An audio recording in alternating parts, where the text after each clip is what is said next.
The end of the segregated facilities. Ban, history and impact. A look at policy past and present. The Trump administration made a significant policy shift by ending the ban on segregated facilities. This decision raised discussions on civil rights, prison reform, and public policy. In this video, we'll explore the history, policy changes, and implications. What are segregated facilities?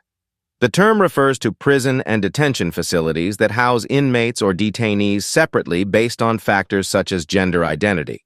The ban aimed to ensure equal treatment for all individuals in custody. The policy was particularly relevant for transgender individuals in federal custody. Historical context, civil rights and integration.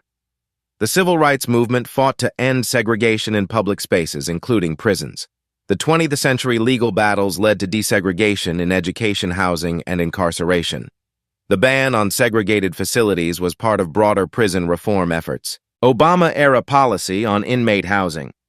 The Obama administration implemented policies that placed inmates based on gender identity rather than birth sex. These policies aimed to protect transgender inmates from violence and discrimination. Facilities were encouraged to assess safety risks rather than defaulting to birth-assigned housing. Trump administration's policy reversal. The Trump administration rolled back Obama-era guidelines emphasizing biological sex as the main factor in housing placements. The change was justified as a measure to maintain safety and security within prisons. Critics argued that the move endangered transgender inmates and reversed progress. The legal and social debate supporters of the rollback cited concerns about prison security and fairness in housing policies. Opponents argued it put transgender individuals at higher risk of violence. The debate reflected broader tensions over gender identity in U.S. policies. Impact on inmate population studies show transgender inmates are at higher risk of assault in prisons.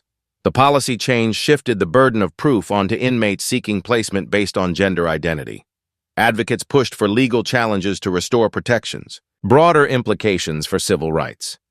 The rollback was part of a larger shift in civil rights policies under the Trump administration. Other policy changes affected protections for LGBTQ+ individuals in healthcare, the military, and education. The decision reflected the administration's approach to gender and legal definitions. State versus federal policies. While federal prisons followed the new guidance, some states maintained protections for transgender inmates. States like California and New York upheld policies allowing gender identity-based placements. This led to a patchwork of policies across the country. Biden administration response.